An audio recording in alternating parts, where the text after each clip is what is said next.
Hi, this is Garrett Sutton, and you're listening to the Average Joe Finances Podcast.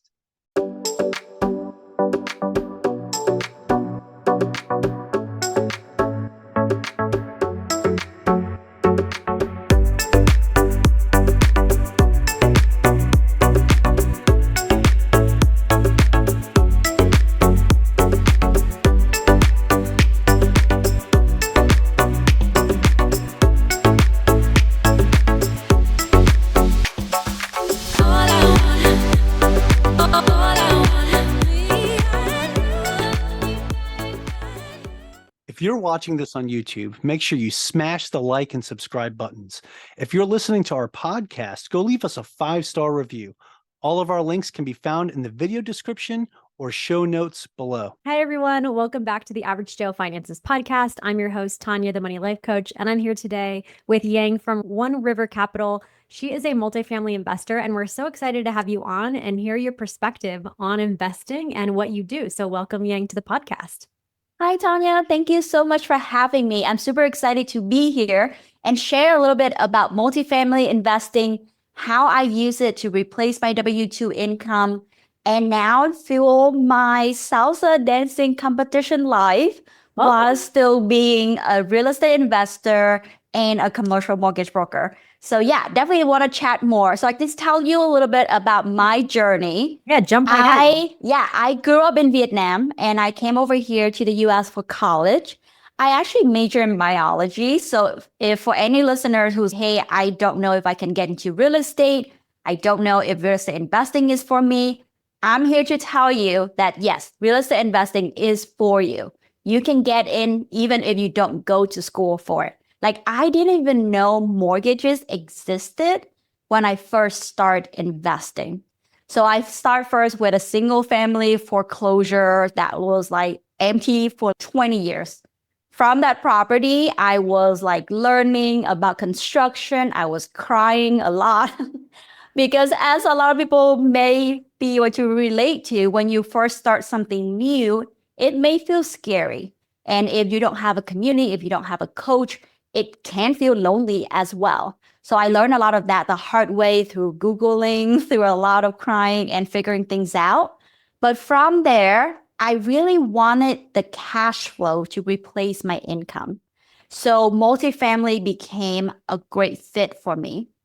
So I start then from a single family to duplex conversions, which is a great way to first consider investing in multifamily. But then I realized that I can even grow faster and have more cash flow when I move to the 5 units and above size. So small apartment building. And I think that is such a great fit for a lot of investors because it is small enough that you can own it completely on your own. You can cash flow, but it's too small that a lot of large investors won't go into. So I find that's where a lot of opportunities lie. And that was how I scaled my portfolio very quickly within 6 months and replaced my income. So I left my W-2 about 2.5 years ago now to become a full-time investor. And I am also a salsa dancer. So I spent a lot of my time training to compete in salsa while still investing in real estate. Oh my gosh, I love that. I want to go more into that passion. But what inspired you in real estate? Like, how did you learn so quickly? And yeah, great question. There's a lot there. It's a lot. Now I went from nothing and now I have 5. Yeah. And what inspired you to do that? Yeah, that's a great question. So when I first got started, right, I didn't know anything. I didn't know mortgages exist. I didn't know you can leverage. I didn't know BRRRR. I didn't know a lot of these things, right?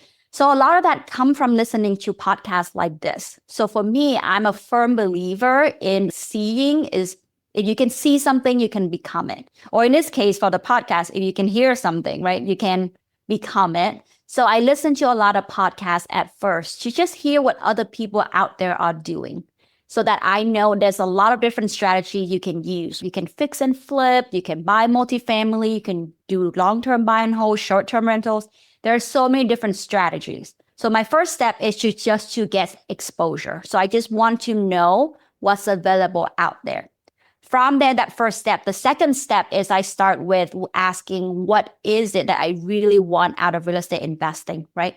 Real estate investing can give you so many different things. It can give you cash flow. It can increase your net worth. It can give you the tax benefit. There's so many things that investing can give you. But for me, like I share, I really wanted the cash flow. So I always start first with what is it that is the goal for my investing. And then from there, I then narrow down to an asset, which for me was multifamily. Now, once you narrow down to the asset, there's a lot of things that you can learn. You can keep listening to podcasts, you can read books, you can join mastermind, you can find a coach. There's a lot of those things that can help you learn the how to in order to invest. Here's the key though. You can learn all the how to and you will still never build wealth if you don't take that next action. So after a while, right, you can only learn so much. And then the next piece is just learn through by doing. So once I feel like I learned enough, whatever that looks like for everyone, right? Then I just go ahead, make offer, start getting on a contract, and then keep learning, keep asking questions as I went through. And that was how I found that I grew the most. Not just by learning all these things, figure out all these things that I can need to know, but just learn that I can know enough, take actions, go back, take the action, go back, ask more questions, and then just keep going from there. So that's how I learned, and that's how I grew my portfolio in multifamily. Yeah, I love that because a lot of people listen to podcasts, read books, and may take a little bit of action, but don't continue to be like, okay, what's the next thing?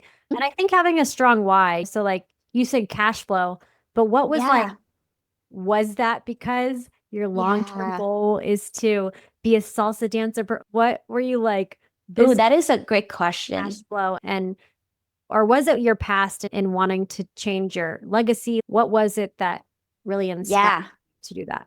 Yeah, great question. So the wake up moment for me was that when I was working as a scientist, as I share, I'm an immigrant. I'm now here in the US. My parents back then was in Vietnam. So there was a moment when I was at work and my dad was back home and he got really sick. And I was across the globe. And that was the moment when I realized that even though I did have some flexibility at my job, there was no way I could just drop my job completely and be able to fly back home and be with my dad for all the time that I needed in order to be there, take care of him. And that was not okay with me. That felt like, hey, I felt like I was doing everything that I thought I was supposed to do, go to school, get a good degree, go get a good job. And then the formula just stopped there. And so when I realized that, I was like, man, I don't even have the ability to go back home and spend time and take care of my dad. And I was like, that is not okay. That is not what I wanted to keep happening. So that was how I realized that I just need passive income so that I could actually be in complete control of my time. And that was not something that I think a lot of people was taught about, like this financial freedom that it is actually possible through real estate investing. Not a lot of people share about it. Not a lot of people even taught. People don't go to school and the school don't really teach us that. But that was a wake up moment for me. I realized that, hey, if this happened now, what happened when I have kids? Like I can't then have to choose between spending time with my kids or be at a job. So that was how I decided, hey, that was my why. I need to be able to be control of my time and to be able to spend that time with my family the way that I want to and not dictated by a job, a boss, whatever that is. Yeah. So that's why when I share all of that, the cash flow was my main focus. I didn't really care too much about the tax benefit. Of course, it is there in real estate and multifamily. I didn't care too much about the appreciation or the net worth, even though it is there. My main goal was just how do I get the cash flow to replace my income so that I am in full control of my time. Yeah. I love that. That's amazing. Yeah. There always is like that moment, right? Or something that normally happens that wakes us up. And some people, or most people, I would say, do just even are just living by what they were taught and don't know how to get out of it or feel stuck. So that's really cool how you were able to really know, this is what I'm doing. This is how I'm going to do it. And I think that's really good to just have that determination. And then I'm sure just hearing like your enthusiasm and everything in what you do, like even if real estate wouldn't have worked out, you would have found another way to do it For sure. anyway. You would have Yeah, found for something sure. else. Yeah. And this is why I was a firm believer, or I'm still a firm believer in that seeing. If you can see something, you can become it, which is why I'm passionate about sharing these things. Because like I said, the full time I was taught was get a good job. And that was when things end. But I didn't know, like I said, I didn't know financial freedom is possible. And that's why I really want to share these stories so that people know, hey, you have options. If you're at the job and that's not something you want to do, you have options. Like what you say, Tanya, if it's not real estate, it can be something else. So there's a lot of options that can get you what you want out of life. 100%. So what is one of the biggest mistakes that you've made when it comes to your finances or business life? What is something you made along the way? Yeah, great question. I'm going to say the biggest mistake that I have made, I'm going to say maybe two things that I think was really holding me back from my growth. The first one was to be too risk averse. Okay. So I do think that everything in life carry a risk. Yes. Even I don't think the risk is completely eliminated. No matter what you do in life. Yeah. And so I think the muscle of being able to tolerate risk, I think that's a muscle that everyone can practice so that they can learn not to eliminate risk completely, but to mitigate the risk so that they can grow. So my first mistake was that I could not tolerate risk. So when I first bought that foreclosure, I was purchased everything in cash. It was very little, to be honest. It was a $30K purchase for foreclosure because it was so crappy. So I just purchased all of that from the cash I was saving.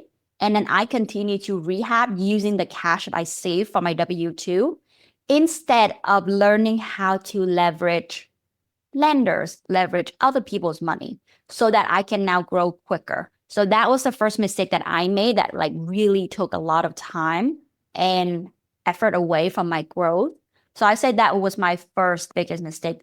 The second mistake I would probably said was to try to do all these things by myself. So I always share that as people are looking to grow, right? There are three things that they're going to consistently trying to fix. It's going to be people, money, or deals, or skill set. So money, people, or skill set. There's going to be this triangle that you're going to consistently solve and grow. And as you grow one, the other two is going to be left behind, and you're going to keep switching back and forth in order to grow. So as first for me, look at those three skill set, right? People, money, and time. I was like trying to do all these things by myself. So I was such a bottleneck to my own growth because I need to do everything by myself. I need to learn everything. I need to get all the money to do everything. So that was really holding me back from my growth. So in the first 5 years of my growth, I grew from 0 doors to 5 doors within that first 5 years because I was doing a lot of construction myself. I was there on a job site a lot, right? And the moment that I realized I could leverage my time, my experience, and the money piece, I grew from that 5 doors to 28 doors in that next 6 months because of all this leverage that I could get. And so really those two were probably the biggest mistake that I made. One, being too risk averse and not knowing how to mitigate the risk. Yeah. And two, just trying to do everything myself instead of leverage other people's time, money, and skill set. Oh, 100%. Yeah, that's really good. Good. I'm sure a lot of people have had those same mistakes for sure. What's something that you've learned that you wish you knew when you started out? This might be related to what you just already said, but something might come up. I really think that community and mentors are key to everyone's growth. I think we're in such a great environment where the receipt to success and the formula to your success is out there. Like, it's wild that even for me, none of what I'm doing is new. None of this is new.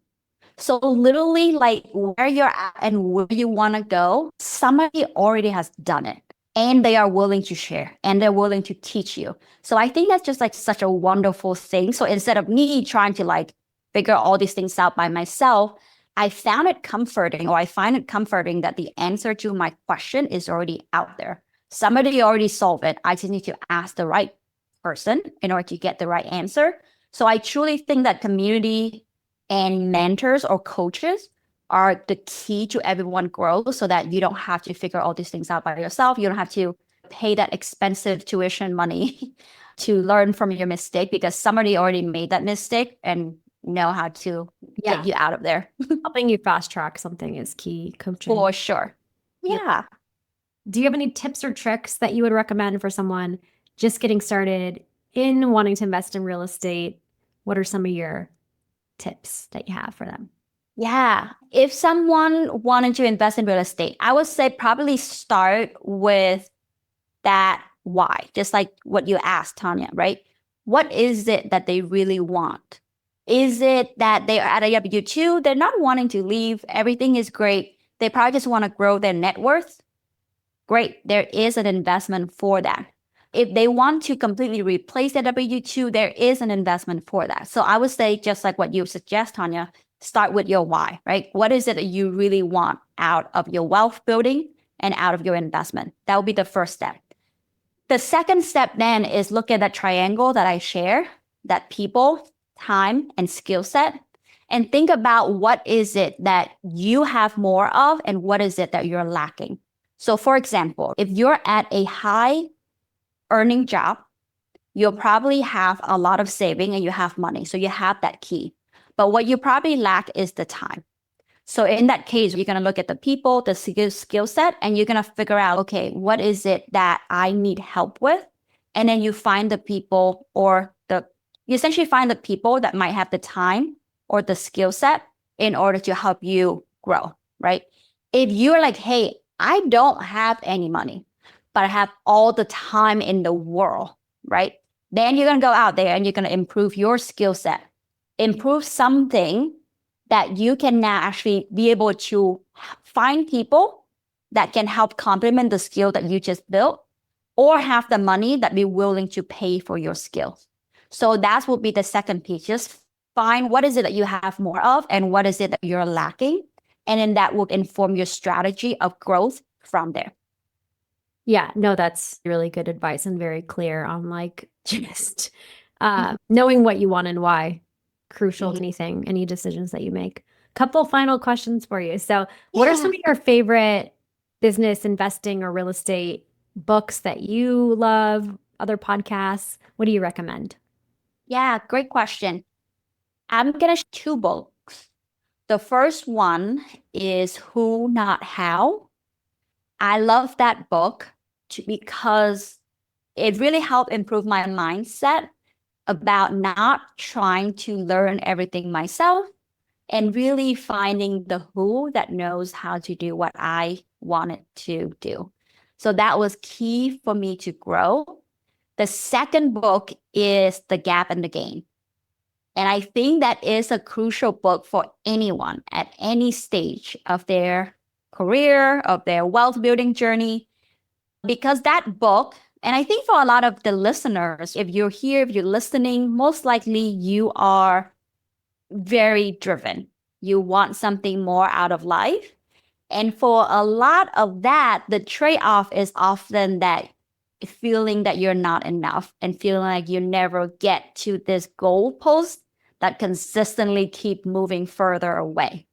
So I thought that book was very helpful in reframing my mindset about not just thinking about where I still need to go, but appreciate how far I have come And that actually then propelled me to keep going. So that really got me out of the mindset of I'm not good enough, blah, blah, blah, and really going on to appreciating like, hey, I have come a long way and I'm so excited to keep growing. So those two books are going to be my recommendation.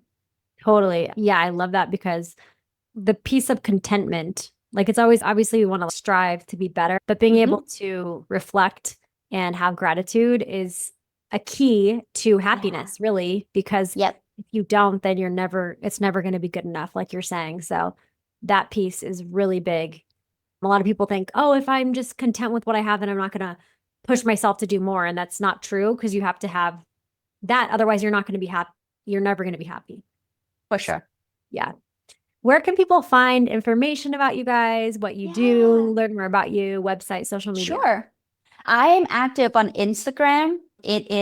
My Instagram handle is that salsa investor. Oh, So you can find me on Instagram, or you can also contact me and find out more about company at onerivercapital.com, all spelled out.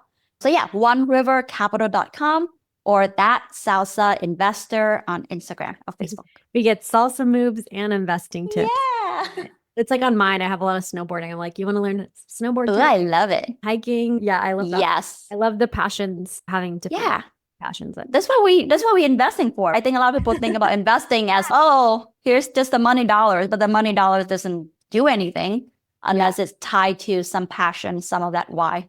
Yeah, 100%. Thank you so much for joining us today, Yang. I'm inspired by you and what you're doing, and it's really cool to hear from a female perspective on investing in multifamilies and all that stuff. So thanks for being here, everybody. Thanks so much for having me, Tanya. Yeah. And thanks to everyone for listening today. Make sure you go leave us a 5-star review and let us know what you liked about today's podcast and share it with somebody who could use it too. And we'll say goodbye for now and enjoy the rest of your day. Bye, everyone. Thank you for making it to the end of this episode. Greatly appreciate you being here with me today on the Average Joe Finances podcast. If you haven't done so yet, make this the episode that you go leave us a 5-star rating or subscribe to our YouTube channel. The Average Joe Finances podcast is for informational and entertainment purposes only. Have an outstanding day.